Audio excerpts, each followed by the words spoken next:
Hello friends, welcome to my YouTube channel. दोस्तों, आज मैं लेके आया हूँ साइंस के बहुत ही बेहतरीन और हर एग्ज़ाम में आने वाले संभावित साइंस के क्वेश्चन। तो दोस्तों, आज का सेशन बहुत ही शानदार होने वाला है और अगर आपको हमारा सेशन अच्छा लगे तो दोस्तों के पास शेयर कर देना और एक लाइक ज़रूर कर देना। दोस्तों, इस सेशन में लगभग 100 से 110 साइंस के क्वेश्चन लेके आया हूँ, वो भी हर एग्ज़ाम में के लिए महत्वपूर्ण साइंस के क्वेश्चन है। तो पूरा वीडियो देखना और पूरा वीडियो ध्यान से देखना। देख लेते हैं आज के संपूर्ण साइंस के क्वेश्चन। स्टेनलेस स्टील एक मिश्र धातु है जबकि वायु एक मिश्रण होता है। स्टेनलेस स्टील यह मिश्र धातु होती है क्योंकि स्टेनलेस स्टील में मिलाया जाता है दो या दो से अधिक धातुओं को मिलाया जाता है, इसलिए यह एक मिश्र धातु है। जबकि वायु एक मिश्रण है जिसमें कि अनेक प्रकार की गैसें पाई जाती हैं। पर्यावरण का अध्ययन जीव विज्ञान की किस शाखा के अंतर्गत आता है? तो पर्यावरण अध्ययन जिसमें जीव विज्ञान की पारिस्थितिकी शाखा के अंतर्गत आता है। फूलों के संवर्धन के विज्ञान को क्या कहा जाता है? तो फूलों के संवर्धन के विज्ञान को फ्लोरिकल्चर कहा जाता है। किसी असंतुलित बल के द्वारा किसी पिंड में उत्पन्न त्वरण बल के अनुक्रमानुपाती होता है। तो इसका सही आंसर है बल के अनुक्रमानुपाती होता है। अगर आपसे पूछा जाए कि एंटीजन की खोज किसने की थी, तो एंटीजन की खोज की थी लैंड स्टीनर ने। एंटीजन की खोज लैंड स्टीनर ने की थी। निम्नलिखित में से कौन सा एक अस्थायी कण है? तो न्यूट्रॉन एक अस्थायी कण होता है, जबकि इलेक्ट्रॉन और प्रोटॉन ये स्थायी तत्व होते हैं, स्थायी कण होते हैं। परमाणु नाभिक के अवयव कौन कौन से होते हैं? तो परमाणु के नाभिक के प्रोटॉन और न्यूट्रॉन अवयव होते हैं। अगर आपसे पूछा जाए कि उत्तक विज्ञान की खोज किसने की थी, तो इसकी खोज की थी मेरी बिचात ने। उत्तक विज्ञान की खोज मेरी बिचात ने की थी। सजावटी वृक्ष तथा झाड़ियों के संवर्धन के से संबंधित अध्ययन को क्या कहलाता है? यह कहलाता है अर्बोरिकल्चर। सजावटी वृक्ष तथा झाड़ियों के संवर्धन से संबंधित अध्ययन को अर्बोरिकल्चर कहा जाता है। निकट दृष्टि दोष से पीड़ित व्यक्ति के चश्मे का लेंस का प्रयोग किया जाता है, इसमें अवतल लेंस का प्रयोग किया जाता है। और दूर दृष्टि दोष के से पीड़ित व्यक्ति के चश्मे में उत्तल लेंस प्रयोग किया जाता है। देख लेते हैं, दूर दृष्टि दोष से पीड़ित व्यक्ति के चश्मे में कौन सा लेंस प्रयोग किया जाता है? तो इसमें उत्तल लेंस प्रयोग किया जाता है। अगर आपसे पूछा जाए कि न्यूटन की गति के तीसरे नियम के अनुसार क्रिया और तथा प्रतिक्रिया से संबंधित बल हमेशा विभिन्न वस्तुओं पर ही होने चाहिए, विभिन्न वस्तुओं पर ही लगे होने चाहिए। तो यह न्यूटन की गति का तीसरा नियम क्रिया प्रतिक्रिया का नियम कहलाता है।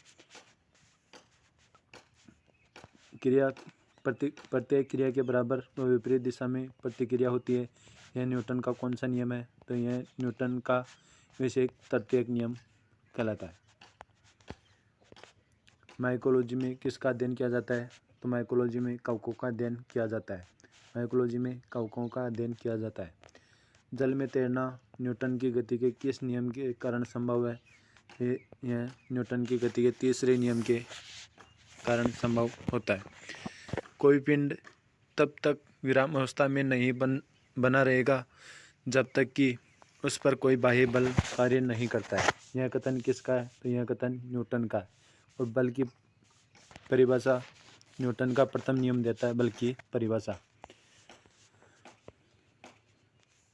न्यूक्लियन नाम सामान्यतः किसके लिए होता है? तो न्यूक्लियन प्रोटॉन और न्यूट्रॉन के लिए होता है।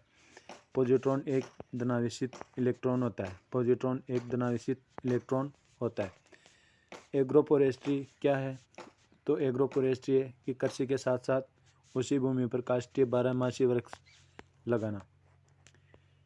एक्सोबायोलॉजी जिसमें निम्नलिखित में से किसका अध्ययन किया जाता है? एक्सोबायोलॉजी में बाह्य ग्रहों तथा अंतरिक्ष में जीवन का अध्ययन किया जाता है। एक्सोबायोलॉजी में बाह्य तथा अंतरिक्ष में जीवन का अध्ययन किया जाता है।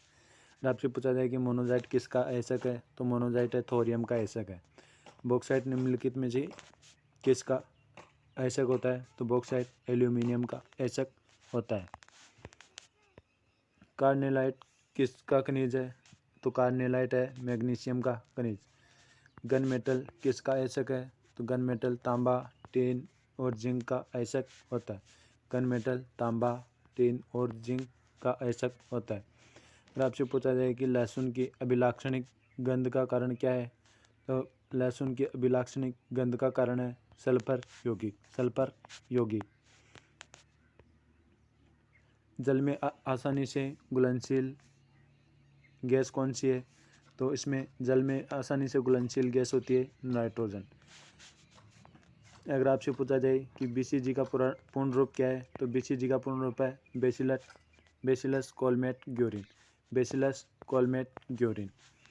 भारी जल एक प्रकार का होता है मंदक। भारी जल एक प्रकार का मंदक होता है जो परमाणु भट्ठी में इलेक्ट्रॉन के नियंत्रण में सहायक होता है। इनमें से कौन सा एक कोलाइड नहीं है, तो एक रक्त कोलाइड नहीं होता है। रक्त एक संयोजी उत्तक होता है। पनीर निम्न में से किसका उदाहरण है, तो पनीर एक जेली का उदाहरण है।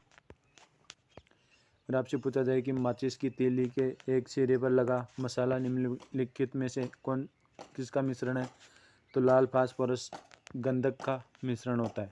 लाल फास्फोरस और गंधक का मिश्रण होता है।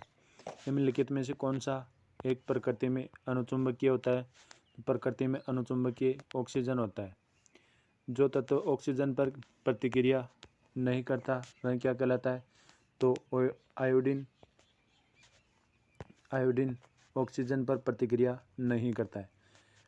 आयोडीन और ग्रेफाइट दो ऐसे तत्व हैं जो धात्विक चमक दिखाते हैं। अधातु होते हुए भी एक धात्विक चमक दिखाते हैं।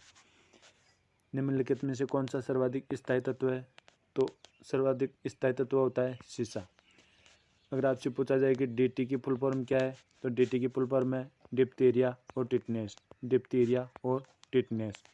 निम्नलिखित में से क्या जल से भी हल्का होता है, तो सोडियम जल से हल्का होता है।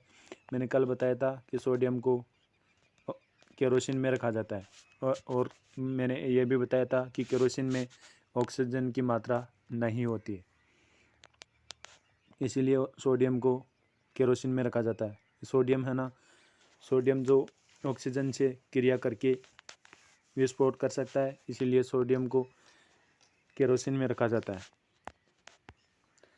सामान्य ट्यूबलाइट में कौन सी गैस भरी जाती है, तो सामान्य ट्यूबलाइट में ऑर्गन के साथ मरकरी वेपर भरा जाता है। सामान्य ट्यूबलाइट में ऑर्गन के साथ मरकरी वेपर भरा जाता है। अगर आपसे पूछा जाए कि बल्बों में कौन सी गैस भरी जाती है, तो बल्बों में नाइट्रोजन गैस भरी जाती है। वैज्ञानिक एडवर्ड जेनर ने निम्नलिखित में से किस रोग से संबंधित हैं, तो एडवर्ड जेनर ने चेचक के टीके का आविष्कार किया था। चेचक के टीके का आविष्कार एडवर्ड जेनर ने किया था। मानव में गुर्दे का रोग किसके प्रदूषण से होता है, तो यह कैडमियम के प्रदूषण से होता है। कैडमियम के प्रदूषण से मानव का गुर्दा रोग होता है और कैडमियम के कारण इटाई रोग भी कैडमियम के कारण ही होता है। बीसीजी का टीका निम्न में से किस बीमारी के बचाव के लिए लगाया जाता है, तो बीसीजी का टीका टीबी से बचाव के लिए लगाया जाता है, जिसे क्षय रोग भी कहा जाता है। क्षय रोग या टीबी एक ही रूप है जिसकी बीमारी के बचाव के लिए बीसीजी का टीका लगाया जाता है। प्रकाश संश्लेषण के दौरान पैदा होने वाली ऑक्सीजन का स्रोत क्या है, तो प्रकाश संश्लेषण के दौरान पैदा होने वाली ऑक्सीजन का स्रोत है जल। पौधे का कौन सा भाग श्वसन क्रिया करता है, तो पौधे की पत्तियां होती है जो श्वसन क्रिया करती है। कच्चे फलों को कृत्रिम रूप से पकाने के लिए किस गैस का प्रयोग किया जाता है, तो इसमें एसिटिलीन गैस का प्रयोग किया जाता है। वृक्षों की आयु किस प्रकार निर्धारित की जाती है, तो वृक्षों की आयु वार्षिक कलियों की संख्या के आधार पर गिनी जाती है। वार्षिक बिल्लियों की संख्या के आधार पर गिनी जाती है। अगर आपसे पूछा जाए कि पर्वतों की आयु कैसे ज्ञात किया जाता है, तो पर्वतों की आयु को यूरेनियम पद्धति के द्वारा ज्ञात किया जाता है। यूरेनियम 14 के द्वारा पर्वतों की आयु का ज्ञात किया जाता है। नेत्रदान में दाता की आंख का कौन सा भाग उपयोग में लाया जाता है? नेत्र में दाता की आंख का कॉर्निया भाग काम में लिया जाता है। साधारण मानव में गुणसूत्रों की संख्या कितनी होती है? साधारण मानव में गुणसूत्रों की संख्या 46 होती है। मानव शरीर के किस अंग की हड्डी सबसे लंबी होती है? तो मानव अंग की फीमर, जो जांग की हड्डी होती है, वह मानव शरीर की सबसे लंबी हड्डी होती है। अगर आपसे पूछा जाए कि गाय और भैंस के थनों में दूध उतारने के लिए किस हार्मोन की सुई लगाई जाती है? तो ऑक्सीटोसिन हार्मोन की सुई लगाई जाती है। ऑक्सीटोसिन हार्मोन की सुई गाय और भैंस के थनों में दूध उतारने के लिए लगाई जाती है। परकनली शिशु के संबंध में कौन सा कथन सत्य है? तो परकनली शिशु के संबंध में अंडाणु का निषेचन परकनली के अंदर होता है। अंडाणु का निषेचन परकनली के अंदर होता है। मानव शरीर में पसलियों के कितने जोड़े होते हैं? तो मानव शरीर में पसलियों के जोड़े होते हैं 12। किस द्रव्य के एकत्रित होने पर मांसपेशियां थकान का अनुभव करने लगती है? लैक्टिक अम्ल के एकत्रित होने से मांसपेशियां थकान का अनुभव करने लगती है। अगर आपसे पूछा जाए कि चिट्टे में कौन सा एसिड पाया जाता है, तो चिट्टे में फॉर्मिक एसिड पाया जाता है। चिट्टे में फॉर्मिक एसिड पाया जाता है। अगर आपसे पूछा जाए कि स्तनधारियों में लाल रुधिर कणिकाओं का निर्माण कहाँ होता है, तो स्तनधारियों में लाल रुधिर कणिकाओं का निर्माण अस्थिमज्जा में होता है। वॉशिंग मशीन का कार्य किस सिद्धांत पर कार्य करता है? वॉशिंग मशीन का कार्य अपकेंद्रण के सिद्धांत पर कार्य करता है। अपकेंद्रण के सिद्धांत पर कार्य करता है। न्यून तापमानों में क्रायोजेनिक का अनुप्रयोग होता है, तो यह न्यून तापमानों में क्रायोजेनिक का अनुप्रयोग अंतरिक्ष यात्रा, चुंबकीय प्रोत्थापन और दूरमिति में प्रयोग किया जाता है। दूरमिति, चुंबकीय प्रोत्थापन और अंतरिक्ष यात्रा के लिए क्रायोजेनिक इंजन का अनुप्रयोग किया जाता है। द्रव्य बूंद की संकुचित होकर न्यूनतम क्षेत्र घेरने की प्रवृत्ति का कारण क्या होता है? तो इसका कारण होता है पृष्ठ तनाव। निम्नलिखित में से कौन सी एक सदिश राशि होती है? समय एक सदिश राशि होती है। अगर आपसे पूछा जाए कि विटामिन ए का पूरा नाम क्या है, तो विटामिन ए का पूर्ण रूप है टोकोपेरोल। टोकोपेरोल। जब किसी झील की तली से उठकर वायु का बुलबुला ऊपरी सतह तक आएगा तो उसका आकार कैसा होगा? तो उसका आकार बढ़ जाता है। एल्फा कण के 2 धनावेश होते हैं। इसका द्रव्यमान लगभग किसके बराबर होता है? इसका द्रव्यमान लगभग 110 के 310 के बराबर होता है। एल्फा कण के 2 धनावेश होते हैं। इसका द्रव्यमान लगभग 310 के बराबर होता है। अगर आपसे पूछा जाए कि केल्विन मात्रक में मानव शरीर का सामान्य तापमान एक हीलियम के 1 परमाणु के बराबर होता है। हीलियम के 1 परमाणु के बराबर होता है। निम्नतापी इंजनों का अनुप्रयोग होता है। तो निम्नतापी इंजनों का प्रयोग अभी मैंने बताया था कि क्रायोजेनिक इंजनों का प्रयोग रॉकेट प्रौद्योगिकी में किया जाता है।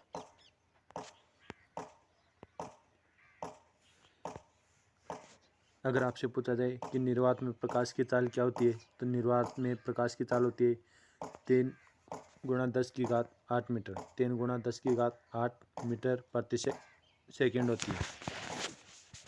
निम्न में सदिश राशि कौन सी होती है? तो वेग एक सदिश राशि होती है। एक परिशुद्ध घड़ी जिसमें 3 बजे का समय दर्शा रही है, घंटे की सुई के 135 डिग्री घूमने के बाद क्या समय दर्शा होगा? तो 3 बजे से 135 डिग्री घूमने के बाद लगभग 7:30 का समय दर्शाएगी। एक खगोलीय मात्रक की औसत दूरी क्या होती है? तो एक खगोलीय मात्रक की औसत दूरी पृथ्वी और सूर्य के बीच की होती है।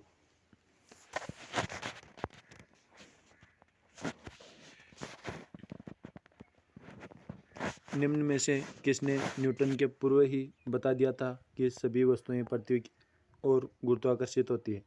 तो यह आर्यभट्ट ने न्यूटन से भी पूर्व बता दिया था कि सभी वस्तुएं पृथ्वी की ओर गुरुत्वाकर्षित होती है।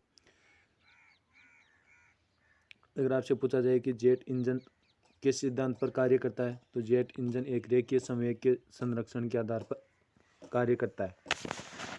साइकिल चालक को प्रारंभ में अधिक बल क्यों लगाना पड़ता है?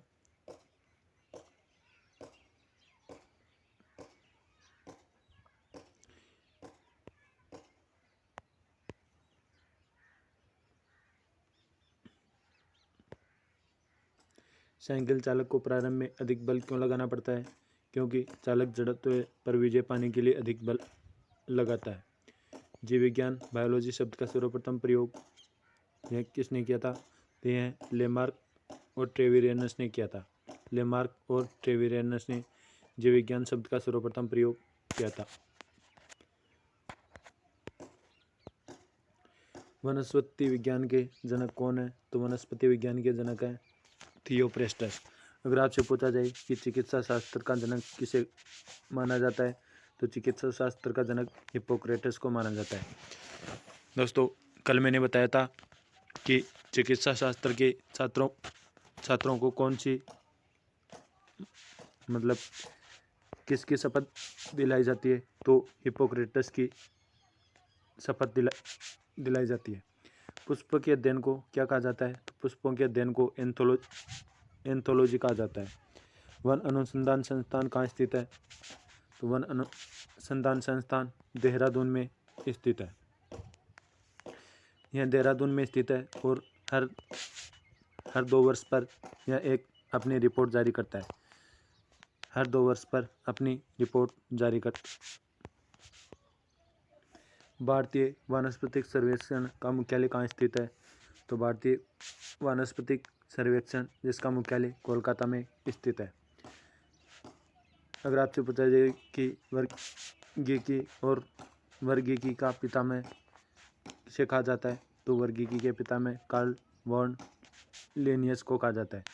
कार्ल वॉन लिनियस को कहा जाता है। वर्गीकरण की आधारीय इकाई क्या होती है? तो इसकी आधारीय इकाई होती है स्पीशीज। अगर आपसे पूछा जाए कि विटामिन ए का पूरा नाम क्या है? तो विटामिन ए का पूरा नाम है रेटिनॉल। विटामिन ए का पूरा नाम है रेटिनॉल। जीवाणु की खोज सर्वप्रथम किसने की थी? तो जीवाणु की खोज सर्वप्रथम लुवेन हॉक ने की थी। वास्तविक केंद्रक किसमें अनुपस्थित होता है? वास्तविक केंद्रक जीवाणु में अनुपस्थित होता है।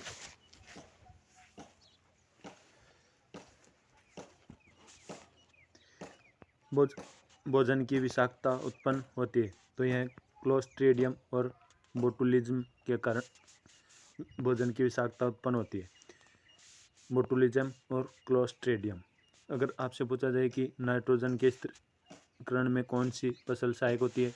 यह फली वाली फसलें जैसे गंवार, मूंग, मोठ आदि फसलें नाइट्रोजन के स्थिरीकरण में सहायक होती है। निम्नलिखित में से कौन सी बीमारी जीवाणु के द्वारा होती है? तो कुष्ठ रोग जीवाणु के द्वारा होता है।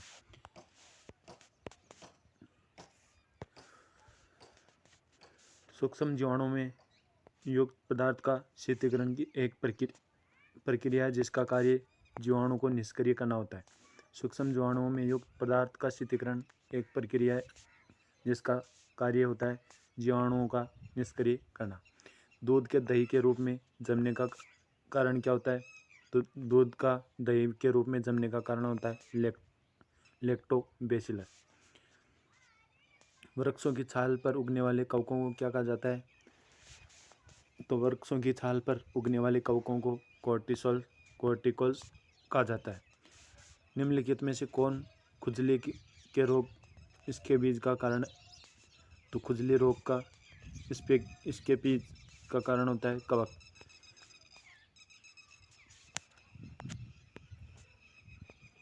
अगर आपसे पूछा जाए कि लाइकेन किन दो वर्ग के पौधों से मिलकर बना होता है?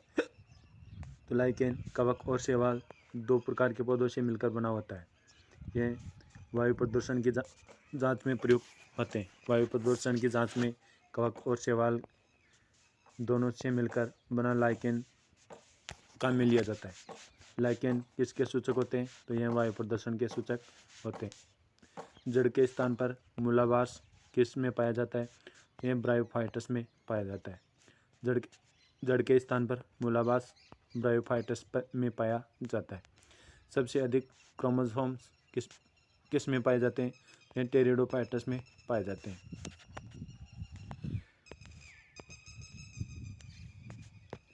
निम्न में से कौन सा एक जीवित जीवाश्म होता है? तो यह साइकस एक जीवित जीवाश्म है। श्वसन मूल किस पौधे में पाई जाती है? तो यह जूसिया नामक पौधे में पाई जाती है। अगर आपसे पूछा जाए कि साबूदाना किससे प्राप्त होता है? तो साबूदाना साइकस से प्राप्त किया जाता है। अगर आपसे पूछा जाए कि विटामिन बी का पूरा नाम क्या है? विटामिन बी का पूरा नाम है थायमिन। निम्नलिखित में से कौन एक जड़ नहीं है? तो आलू एक जड़ नहीं है, आलू एक तना होता है।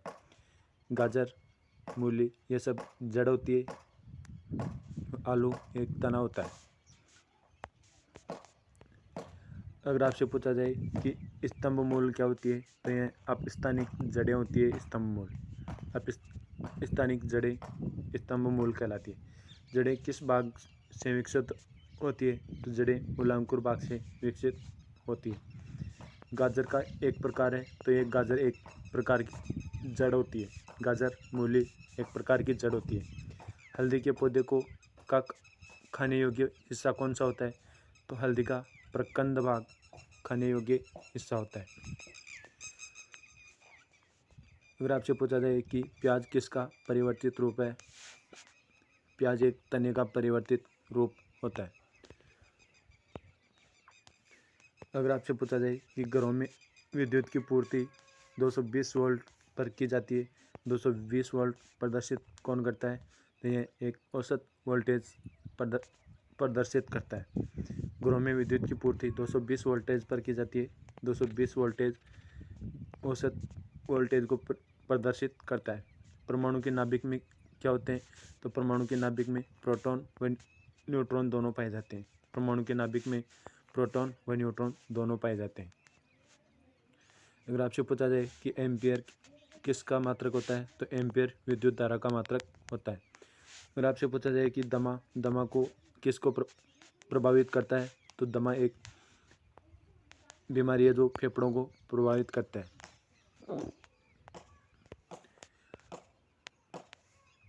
अगर आपसे पूछा जाए कि शरीर रचना के किस वर्गीकरण में लोबस्टर संबंध होता है? तो क्रस्टेशियंस यह शरीर रचना के वर्गीकरण में लोबस्टर के संबंध होता है। कौन से पौधों में नाइट्रोजन स्थिरीकरण की क्षमता पाई जाती है? तो यह चना व अन्य दलहन जो मैंने बताया था कि फलीदार फसलों में नाइट्रोजन स्थिरीकरण की क्षमता पाई जाती है। विद्युत परिपथ में फ्यूज का क्या कार्य होता है? तो विद्युत परिपथ में फ्यूज का कार्य होता है विद्युत परिपथ की रक्षा करना, विद्युत परिपथ की रक्षा करना। प्राचर्य तरंगे मनुष्य के द्वारा नहीं सुनी जा सकती। प्राचर्य तरंगे चमगादड़, कुत्ता, बिल्ली आदि सुन सकते हैं, लेकिन मनुष्य प्राचर्य तरंगे नहीं सुन सकता। अगर आपसे पूछा जाए कि भूस्तर उपग्रह का आवर्तकाल कितना होता है? तो भूस्तर उपग्रह का आवर्तकाल 24 घंटे होता है। अगर आपसे पूछा जाए कि भूस्तर उपग्रह की ऊंचाई क्या होती है? तो इसकी ऊंचाई होती है 36,000 किलोमीटर। 36,000 किलोमीटर। तो दोस्तों ये थे आज के बहुत ही मोस्ट इम्पोर्टेंट साइंस के क्वेश्चन जो हर एग्ज़ाम में पूछे जाने वाले संभावित क्वेश्चन है। तो दोस्तों मैंने हर एग्ज़ाम की महत्वपूर्ण साइंस को देखते हुए ये लगभग 100 से 110 क्वेश्चन मैं आपके सामने प्रस्तुत कर चुका हूँ। अगर आपको ये हमारा वीडियो अच्छा लगा तो एक लाइक ज़रूर कर देना और दोस्तों के पास शेयर कर देना। प्लीज़ दोस्तों अगर आप हमारे यूट्यूब चैनल पर नए हैं तो हमारे यूट्यूब चैनल को सब्सक्राइब करें, जिससे कि हर वीडियो का नोटिफिकेशन आपको मिल सके। Thank you.